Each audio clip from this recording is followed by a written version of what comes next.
ಉತ್ತರ ಕರ್ನಾಟಕದ ಹೆಮ್ಮೆಯ ರೈತ ಧ್ವನಿ. ನಮಸ್ಕಾರ, ನೀವು ನೋಡ್ತಾ ಇದ್ದೀರಿ ರೈತ ಧ್ವನಿ ನ್ಯೂಸ್. ನಾನು ಮಂಜುನಾಥ್.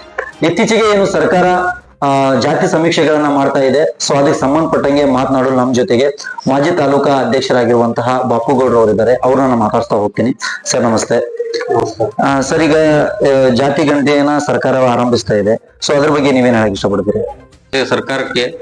ಯಾಕಂದ್ರ ಈ ಜಾತಿ ಗಣತಿ ಮಾಡೋದ್ರಿಂದ ಈ ಲಿಂಗಾಯತರೊಳಗ ಬಹುಸಂಖ್ಯಾತರಂತ ಪಂಚಮಸಾಲಿಯರು ಇಡೀ ರಾಜ್ಯಕ್ಕೆ ಇಡೀ ದೇಶಕ್ಕೆ ಗೊತ್ತಾಗತಿ. ಯಾಕಂದ್ರ ಈ ಲಿಂಗಾಯತರೊಳಗ ಕೆಲವು ಜಾತಿಗಳು ಈ ಉತ್ತರ ಕರ್ನಾಟಕ ಈ ರಾಜ್ಯವನ್ನ ಆಳ್ತಾರ. ನಾವು ಬಹುಸಂಖ್ಯಾತರಿದ್ರು ಏನಾಗಿಲ್ಲ. ಜಯ ಮೃತ್ಯುಂಜಪ್ಪ ಸ್ವಾಮಿಗಳು, ಆಮೇಲೆ ನಮ್ಮ ವಚನಾನಂದ ಸ್ವಾಮಿಗಳು, ನಮ್ಮ ಬಾಗಲಕೋಟೆ ಜಗದ್ಗುರುಗಳು ಲಿಂಗಾಯತ್ ಪಂಚಮಸಾಲಿ ಅಂತೇಳಿ ಬರ್ಸ್ಬೇಕು. ಅವರೊಂದು ಕೋಡ್ ಕೊಟ್ಟಿದ್ದಾರೆ. ಅದೇ ಕೋಡನ್ನು ಎಲ್ಲರೂ ಮಾಡ್ಬೇಕು. ಹಿಂಗಾಗಿ ನಮ್ಮ ತಾಲೂಕಿನ ಎಲ್ಲ ಪಂಚಮಸಾಲಿ ಬಾಂಧವರು, ನಮ್ಮ ಜಿಲ್ಲಾ ಪಂಚಮಸಾಲಿ ಬಾಂಧವರು, ರಾಜ್ಯದ ಪಂಚಮಸಾಲಿ ಬಾಂಧವರು ಜಗದ್ಗುರುಗಳು ಹೇಳದಾಗೆ ಬರ್ಸ್ಬೇಕು. ಅದನ್ನ ಆ ತರ ಬರ್ಸೋದ್ರಿಂದ ನಾಳೆ ನಮಗೂ ಒಳ್ಳೇದು, ನಮ್ಮ ಮಕ್ಕಳು ಮರಿಗೆ ಒಳ್ಳೇದು.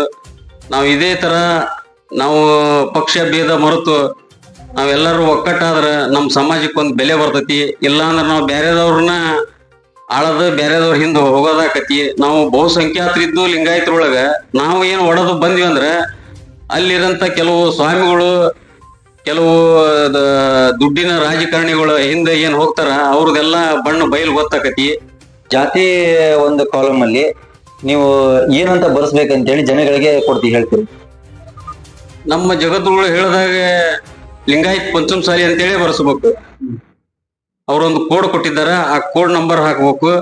ಲಿಂಗಾಯತ್ ಜಾತಿ code number A0868 Lingayat Panchamasali. ಉಪಜಾತಿ ಅವಶ್ಯಕತೆ ಇಲ್ಲ. ವಕೀಲರಾದಂತಹ ಬಸವರಾಜ್ ಜಕ್ಕಂಗಟ್ಟಿ ಅವರು ನಮ್ಮ ಜೊತೆ ಇದ್ದಾರೆ. ಕೆಲವೊಂದಿಷ್ಟು ಜಾತಿ ಸಮೀಕ್ಷೆ ಬಗ್ಗೆ ಸಂಬಂಧಪಟ್ಟಂಗೆ ಗೊಂದಲಗಳ ಬಗ್ಗೆ ಸ್ಪಷ್ಟೀಕರಣ ನೀಡಲು ನಮ್ಮ ಜೊತೆಗಿದ್ದಾರೆ. ಸರ್ ನಮಸ್ತೆ. ಸರ್, ಏನ್ ಸಮಸ್ಯೆ ಆಗ್ತಾ ಇದೆ? ನೋಡ್ರಿ, ಈಗ ಜಾತಿದ ಸಮೀಕ್ಷೆ ಆಗಿ ಕೆಲವು ಸಮೀಕ್ಷೆಗಳು ಫೇಲ್ ಆಗಿದಾವ ಅಂತೇಳಿ ಸರ್ಕಾರದ ಬಂದಿದ್ದಕ್ಕ ಕೇಂದ್ರ ಸರ್ಕಾರ ಮತ್ತು ರಾಜ್ಯ ಸರ್ಕಾರ ಗೊಂದಲಗಮಯ ಆಗಿ ಅಲ್ಲಿ ಕೇಂದ್ರ ಸರ್ಕಾರದವರು ನಾವು ಸಮೀಕ್ಷೆ ಮಾಡ್ತೇವೆ, ನೀವು ಸಮೀಕ್ಷೆ ಮಾಡ್ತೇವೆ ಅಂತೇಳಿ ಸುಳ್ಳು ವರದಿಗಳು ಬಂದಿದ್ದು ಎಲ್ಲರಿಗೂ ಗೊತ್ತಿದೆ. ಈಗ ಸಿದ್ದರಾಮಯ್ಯ ಸರ್ಕಾರ ಜಾತಿ ಸಮೀಕ್ಷೆಯನ್ನ ಮಾಡಲು ಒಪ್ಪಿಕೊಂಡಿದೆ. ಜಾತಿ ಸಮೀಕ್ಷೆಯನ್ನ ಮಾಡುವ ಉದ್ದೇಶ ಏನಂತಂದ್ರ ಯಾರು ಸಾಮಾಜಿಕವಾಗಿ, ಧಾರ್ಮಿಕವಾಗಿ, ಆರ್ಥಿಕವಾಗಿ ಯಾರು ಎಷ್ಟು ಜನಸಂಖ್ಯೆ ಐತಿ ಅವ್ರಿಗೆ ಎಷ್ಟು ಮೀಸಲಾತಿ ಕೊಡ್ಬೇಕನ್ನೋ ಉದ್ದೇಶ ಇರ್ತೈತಿ. ಆ ಉದ್ದೇಶದಿಂದ ಜಾತಿ ಸಮೀಕ್ಷೆಯನ್ನ ಮಾಡ್ತಾ ಇದಾರ. ಹೌದ್ರಿ?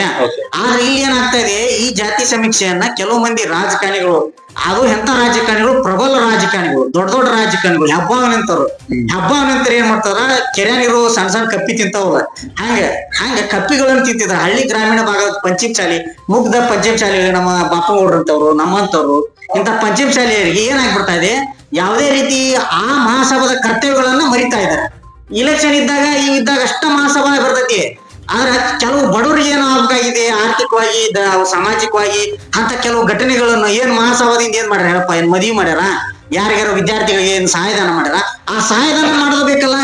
ಓನ್ಲಿ ಕಮರ್ಷಿಯಲ್ ಮೈಂಡ್, ರಾಜಕಾರಣಿ ದೃಷ್ಟಿಯಿಂದ ಇಟ್ಕೊಂಡು ರಾಜಕಾರಣ ನಾವು ಮುಂದ ನಮ್ಮ ಅತ್ತೆ, ನನ್ನ ಮಗ ಹಿಂಗ ಆಗ್ಬೇಕು, ನನ್ನ ಸಸಿ ಹಿಂಗ ಆಗ್ಬೇಕು, ನಾವು ಮುಖ್ಯಮಂತ್ರಿ ಆಗ್ಬೇಕು ಅನ್ನೋ ಉದ್ದೇಶದಿಂದ ಮಹಾಸಭಾನ ಯೂಸ್ ಮಾಡ್ಕೊತಾ ಇದಾರ. ಆದ್ರೆ ಕೆಳಮಟ್ಟದಾಗ ಇರ್ತಾರಲ್ಲ, ಮಡಿವಾಳ ಸಮಾಜದವ್ರಿಗೆ ಏನ್ ಮಾಡ್ಯಾರ, ಹಡಪು ಸಮಾಜಿಗೆ ಏನ್ ಮಾಡ್ಯಾರ, ಈ ಕೆಲವು ಸಮಾಜ 120 ಜಾತಿಗಳು ಅವ್ರು ಏನ್ ಮಾಡಿದಾರ, ನಾವು ಇದನ್ನ ಚರ್ಚೆ ಮಾಡ್ಬೇಕಾಗ್ತದೆ. ಅದಕ್ಕೆ ಏನಾಗ್ತದೆ, ನಮ್ಮ ಜಯ ಮೃತ್ಯುಂಜಯ ಸ್ವಾಮಿಗಳು ಹೇಳ್ಬಿಟ್ಟಿದಾರೆ ಸ್ಪಷ್ಟವಾಗಿ, ಮಹಾಸಭಾಕ್ ಹೋಗ್ಬರ್ರಿ ಅಂತಾರ. ನಾವು ಹೋಗಂಗಿಲ್ಲ. ನಮ್ಮ ಸರ್ಕಾರ ಮನೆಗೆ ಬರ್ತಾರ.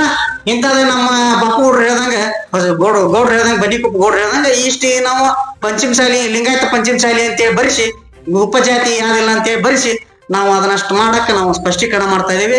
ಯಾವುದೇ ರೀತಿ ನೋಡ್ರಿ, ನೆಹರು ಅಲ್ಲಿ ಕ್ರೀಡಾಂಗಣದ ಕರಿ ಉದ್ದೇಶ ರೀತಿ ಹುಬ್ಳ್ಯಾಗ ಕೆಲಸ ಬಗ್ಸಿರ್ತಾವ, ಅವನ್ನೆಲ್ಲ ಬಿಟ್ಟು ಅಲ್ಲಿ ಹೋಗಿ ಏನ್ ಮಾಡದೈತಿ? ಏನ್ ಮಾಡೋದಿಲ್ಲ. ಎಲ್ಲರೂ ಅಷ್ಟ ನಮ್ದು ಏನಾಗಬೇಕಾಯ್ತಿದಿ, ನ್ಯಾಯ ಸಿಗ್ಬೇಕು. ಎಲ್ಲರಿಗೂ, ಬಡವ್ರಿಗೆ, ಎಲ್ಲಾ ಜಾತಿಯರಿಗೆ, ಹಿಂದೂ ಧರ್ಮ ಅಂತಾರ, ಹಿಂದೂ ಧರ್ಮದವ್ರಿಗೆ ನ್ಯಾಯ ಸಿಗ್ಬೇಕು. ಅಂತ ದೃಷ್ಟಿಯಿಂದ ಇಟ್ಕೊಂಡು ನೀವು ಸಮೀಕ್ಷೆ ಮಾಡ್ರಿ ಅಂತ ಹೇಳಿ ನಾನು 2 ಮಾತನ್ನು ಮುಗಿಸ್ತಾ ಇದ್ದೇನೆ. ಜೈ ಹಿಂದ್, ಜೈ ಮಾತು.